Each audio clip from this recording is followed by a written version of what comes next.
Ya, Assalamualaikum warahmatullahi wabarakatuh. Ya, kelas berapa ini? Ya, kelas 11 MPLB 2. Ya, sebelum kegiatan belajar mengajar, baiknya kita berdoa dulu ya. Ya, Akbar, coba dipimpin doanya. Siap, doa mulai.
Surah Rabbi jinni ilman warzuqni fahman.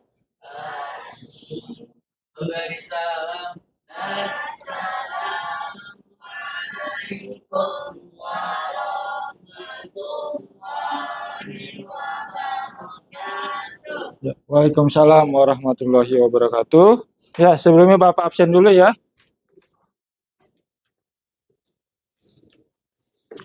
Akbar, Siregar, Cynthia, kegiatan belajar mengajar hari ini. Ya, kali ini di tahun pelajaran baru, tahun pelajaran 2025, tahun 2026, ada mapel baru ya.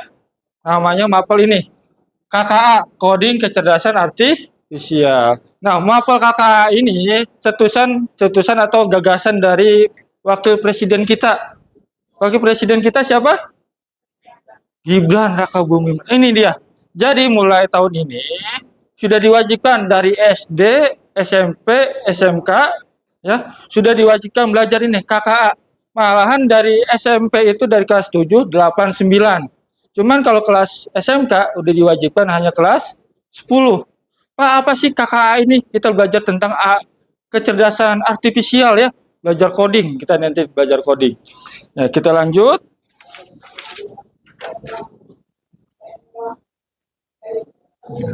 Ini, apa sih KKA itu? Kita harus memahami dulu. Adalah salah satu cabang dari mata pelajaran informatika. Ya memang KKA ini pecahan dari mata pelajaran informatika. Sama informatika. Mapelnya sama, ya materinya sama. Cuma kita fokus dengan codingnya. Ya. Untuk utamanya adalah mempelajari bagaimana cara membuat program coding yang dapat meniru kecerdasan manusia ini untuk memahami. Berikutnya, elemen atau materi yang kita akan bahas selama 1 tahun. Ada 6 elemen, ada berpikir komputasional, literasi digital. Literasi digital itu adalah mapel kita belajar etika cara menggunakan media digital. Ya, ada etikanya, nanti kita belajar. Berikutnya ada algoritma, analisis data, literasinya. Literasi kecerdasan artifisial itu kita belajar buat coding, ngeprompt, bikin perintah kepada AI gimana cara ngeluar hasilnya, itu namanya literasi digital. Terakhir ada pemanfaatannya. Nah, berikutnya apa itu AI? Nah, ini. Ketika Bapak bilang AI, apa yang ada di benak kalian tentang AI? AI itu apa sih? Robot, apalagi? Ya biasa. Apa AI? Benar-benar kalian. AI. Hah? Kecerdasan buatan manusia. Kecerdasan buatan manusia. Kan Bapak tanya, Aplikasi AI apa sih yang pernah kamu pakai gunakan saat ini? ChatGPT, apalagi Cici. Cici buat apa? Meta AI buat apa? Aplikasi-aplikasi AI itu kamu gunakan buat apa? Buat analisis atau buat jawab pertanyaan dari guru. Guru bikin pertanyaan, kamu jawab dari AI. Nah, Bapak nggak menyalahkan ya, nggak mau nyala. Nah, sebenarnya AI itu nggak hanya dari itu. Dari HP kamu itu sudah, kamu tahu fingerprint? Fingerprint membuka kunci lewat wajah? Ya, itu juga menggunakan AI. Contohnya apa lagi, Pak? Kamu suka main Instagram? Misalnya Akbar suka nonton di Instagram, suka lihat-lihat film India, suka ngelek film India. Nanti pasti historinya India semua. Misalnya Aurel ya. Aurel suka nonton Korea. Ya, di scroll film Korea terus like. Nah, nanti historinya atau yang disajikan akan berbau dengan Korea. Itu AI sebenarnya. Apalagi sih, Pak? Kamu tahu Google Map? Ya, Google Map, misalnya kamu mau kemana, misalnya mau ke Parung, kamu berita ke Parung, nanti Google Map itu akan mengarahkan mana rute tercepat. Bisa lewat Bojong Sari, bisa lewat Pondok Putih, nanti dipilihkan mana rute tercepat. Nah, itu AI. Ya, itu udah menggunakan AI. Sebenarnya AI itu ini ya, artificial intelligence adalah sistem yang memungkinkan mesin atau komputer untuk berpikir, belajar, memecahkan masalah, dan membuat keputusan seperti manusia. Nah, bayangin, mesin sudah memiliki kecerdasan, bisa belajar, bisa memecahkan masalah, membuat keputusan seperti halnya manusia, itu AI. Apa sih dampaknya? Nah, ini dia kita bahas ya. Apa manfaatnya, apa dampaknya buat kalian ya. Ini dia. Nah, sebelum ke dampak ya kita lihat dulu penerapan AI di berbagai macam bidang. Pertama adalah bidang kesehatan. Penerapan AI di bidang kesehatan. Contohnya apa sih, Pak? Ini. Diagnosis penyakit. Kamu tahu Halodoc? Aplikasi Halodoc? Yang kalau kita sakit, kita malas ke rumah sakit, kita install Halodoc, kita tanya di situ.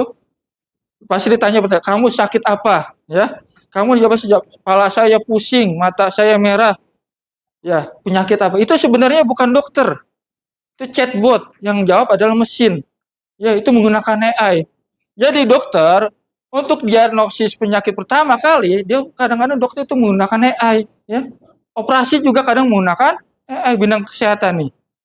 Chatbot itu sebenarnya AI. Bukan, beda halnya kalau kamu sudah masuk ke dokternya. Ya, karena kan kalau udah chatbot, nanti diarahkan ke dokter. Baru kamu berkomunikasi dengan dokternya. Berikutnya di bidang pendidikan. Nah, ini AI di bidang pendidikan menurut Bapak itu sebagai pisau ya, bagai pisau. Kalau kamu bisa menggunakannya, kamu akan ya menghasilkan hal yang baik. Kalau kamu salah menggunakan AI, kamu akan terpotong. AI itu kejam, ngeri ya sebenarnya. Kalau kamu salah menggunakannya, ya kamu akan terluka. Itu AI. Contohnya apa sih, Pak? Penerapan AI di dunia pendidikan, kayak kita buat belajar ya. Kamu bikin laporan, dokumentasi ya, pasti menggunakan ChatGPT ya. Nah, gitu. AI itu tidak semuanya benar ya. AI itu tergantung dari data. Data yang dari datanya. Semakin kamu pertanyaan semakin menarik, nanti dia keluar datanya semakin bagus. AI itu bias sebenarnya. Ya, AI itu bias. Makanya harus ada belajar. Contoh gini. Bapak nggak menyalahkan kamu untuk menjawab pertanyaan dari guru menggunakan AI ya. Kenapa? Karena gini, kadang mungkin guru kurang jelas untuk mengajari suatu mata pelajaran. Ya, kamu boleh bertanya dengan AI. Cuman jangan kamu terima hasilnya melek-melek dalam hati ya. Misal jawabannya A, ya A, jangan. Kadang di AI itu dikasih jelasan kenapa kok bisa A. Nah, itu kamu yang harus pelajarin. Jangan sampai kamu jadi plagiat. Ya, hanya menerima AI, jawabannya A, ya A. Nggak boleh ya. AI itu hasilnya bias, nggak selamanya benar. Ya, nanti Bapak jelasin juga.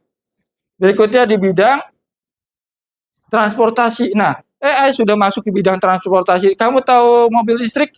Ya, Tesla. Tesla. Siapa penciptanya? Elon Musk. Contohnya mobil otonom ya, dia bisa tahu di mana bisa nyetir sendiri ya, bisa tahu lokasinya itu menggunakan AI. Berikutnya ada di bidang bisnis. Ini untuk menganalisis konsumen ya. Apalagi kamu jurusannya perkantoran ya, harus menggunakan AI. Jadikan asisten pribadi kamu. Kamu nggak bisa ninggalin teknologi, nggak bisa. Kamu harus berdampingan dengan teknologi. Ya, ini penerapan AI di berbagai macam bidang. Berikutnya, nah ini tantangan dan resiko AI. Ini yang paling penting kita bahas. Pertama itu loh ada tingkatnya pengangguran teknologi. Gini, Bapak jelasin.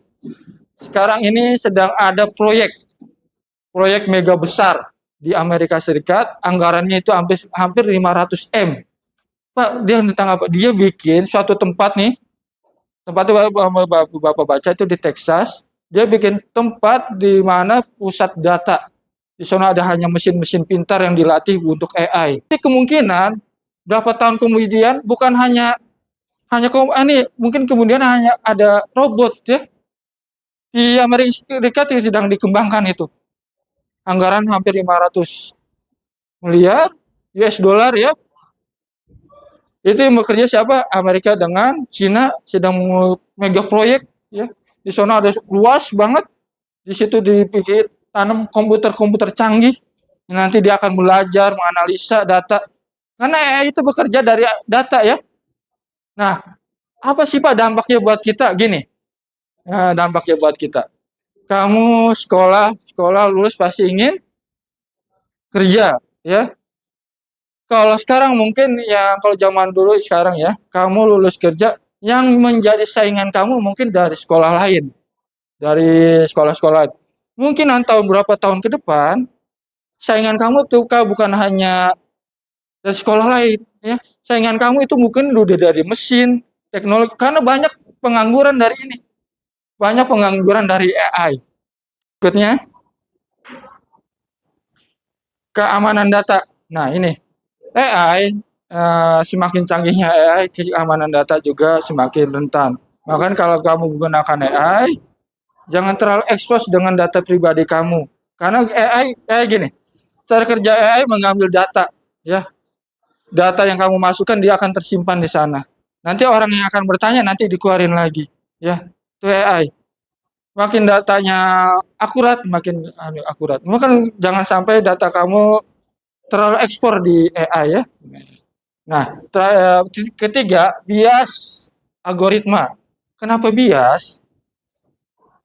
Bapak coba bilang di awal, AI itu nggak selalu benar. AI itu tergantung prompt. Tahu prompt nggak? Prompt itu perintah. Jadi kalau kamu pakai HP, kamu kalau menanya soal, berarti itu namanya prompt. Ya prompt. Semakin promptnya bagus, semakin hasilnya akan semakin akurat. Ya. AI itu kata bias, kalau kamu ngepromptnya salah, nanti hasilnya akan salah. Ya, itu AI. Terakhir, tergantungan dengan teknologi. Jadi apa-apa sekarang menggunakan AI ya, itu ketergantungan dengan teknologi. Berikutnya, nah etika dan regulasi. Nah gini, etika dalam AI ini harus digunakan untuk kebaikan bersama. Kedua, melindungi terhadap hak asasi manusia. Ini fokusnya etikanya. Nah, peran generasi muda gini. Kamu harus tahu cara kerja AI. AI cara kerjanya seperti apa? Harus tahu. Kamu harus cari tahu. Jadi jangan sampai kamu gunakan HP hanya main TikTok, main Instagram ya. Gunakan. Kamu jauh udah zamannya teknologi. Gini. Teknologi itu tidak bisa kamu lawan.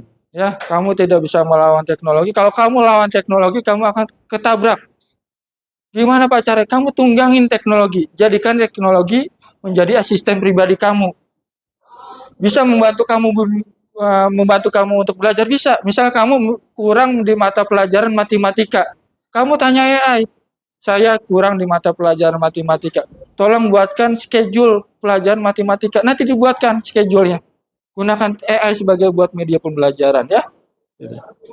Terakhir, Nah, coding. Emang kita belajar kecerdasan artificial coding ya. Kamu tahu coding? Pernah dengar kata-kata coding? Apa sih coding itu? Perintah. Iya. Gini, coding kalau di sini coding adalah dapat dipahami sebagai praktik. Nah, kalau coba Bapak jelasin gini, cara singkat aja. Coding itu ada perintah. Perintah kita kepada komputer, bahasa komputer. Kalau kita mau ngasih perintah ke komputer itu menggunakan coding. Aplikasi yang kamu gunakan kayak WA, Instagram itu ada program. Program yang digunakan itu menggunakan coding ya. Coding. Untuk gininya. Nah, ini. Apa sih sebelum kita buat coding, kita bapak gini. Biar mengasah coding itu menggunakan logika ya. Sekarang Bapak bikin game, bikin game. Tampilan ini ada pertanyaan sedikit untuk mengasah logika kalian ya. Contohnya seperti ini. Nanti jawab bareng-bareng. Ya. Di sini ada pertanyaan. Apa sih coding? Ini dia. Di sini ada pertanyaan. Jawab bareng-bareng ya. Ini melatih. Di sini pertanyaannya adalah kuis ini terdiri dari atas 4 pertanyaan untuk menguji apakah kalian nih semua seorang profesional ya. Pertanyaan pertama, bagaimana cara memasukkan seekor jerapah ke dalam kulkas? Ini ada jerapah ya.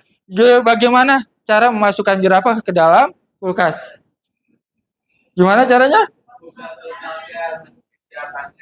Buka kulkasnya, masukin jerapahnya. Coba kita jawab. Ya, benar. Buka kulkasnya dan masukin jerapahnya, lalu tutup. Nah, coding seperti itu. Kalau ada tahapan yang terlewat, dia nggak akan bisa jalan. Itu coding. Kalau tutup kembali, sudah jadi ya. Karena coding seperti itu. Nanti kita praktik buat codingnya. Berikutnya, bagaimana cara memasukkan gajah ke dalam kulkas?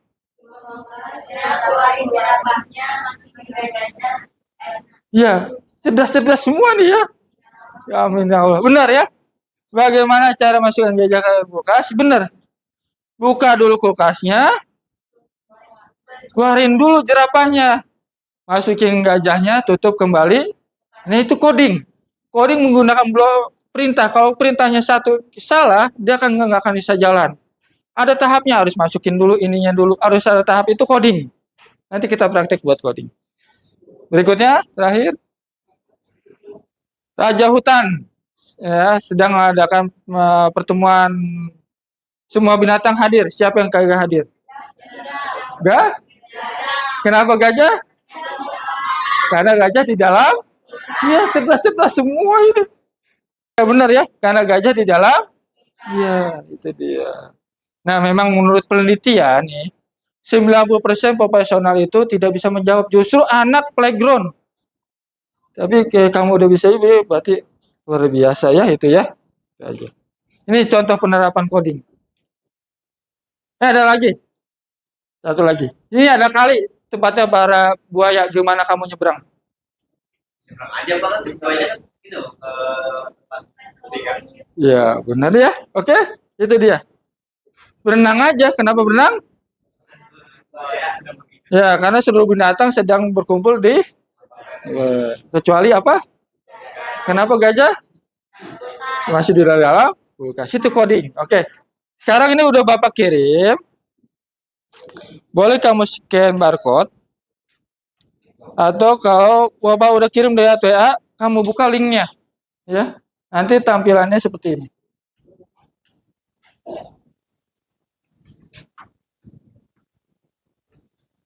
Sudah tampilan seperti ini? Ya. Jadi kita belajar coding. Ini kita codingnya masih coding sederhana ya, sistemnya blok. Bukan bahasa pemrograman yang kayak Python, ya, C++ enggak. Kita latihan aja. Sudah kebuka? Oke. Cara mainnya gini, ya. Bapak kasih tunjuk sekali.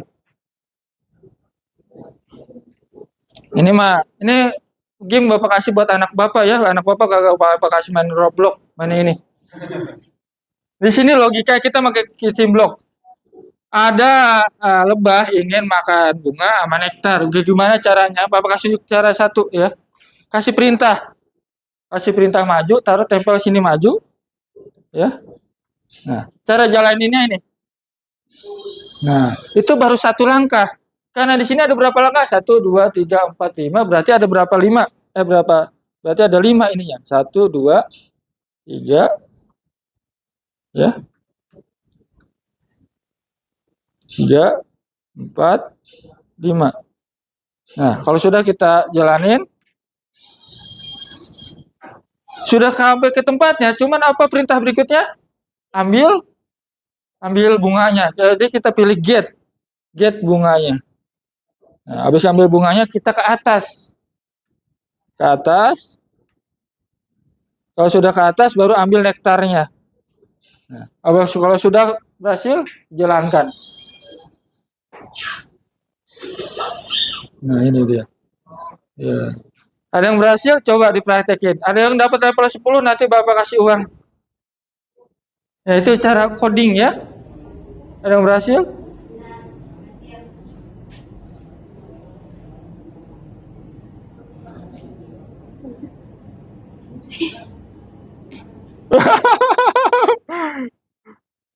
Ya, di run. Kalau sudah kamu di run, ya. Kalau sudah nanti di run. Ini runnya.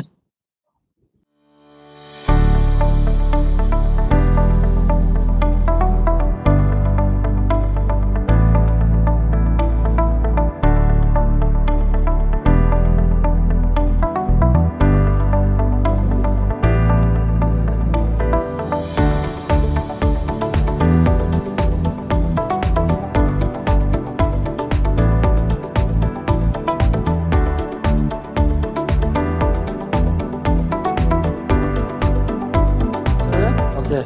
Oke. Itu hanya sampel dari apa itu yang masuk dengan coding ya. Nggak usah banyak-banyak. Nanti dilanjutkan di rumah. Oke? Oke.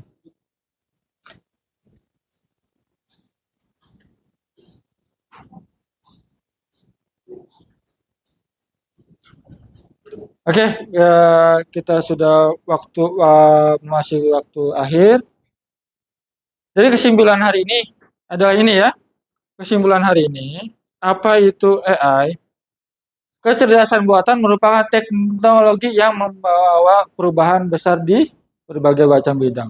AI juga membuka banyak peluang, namun juga menghadirkan tantangan yang perlu diantisipasi dengan memahami. Nah itu, ya. Seperti Bapak bilang di awal, AI teknologi ini tidak bisa kamu hindari, ya. Gunakan AI sebagaimana mestinya. Gunakan AI untuk kegiatan belajar mengajar kalian ya. Oke, itu aja kegiatan belajar hari ini. Boleh ketua kelas disiapkan untuk doa. Ya, doa pulang. Siap. Doa dimulai. Bismillahirrahmanirrahim. Wal asri innal insana lafi husri illa alladzina amanu wa amilus solihati wa tawassaw bil haqqi wa tawassaw bis sabri.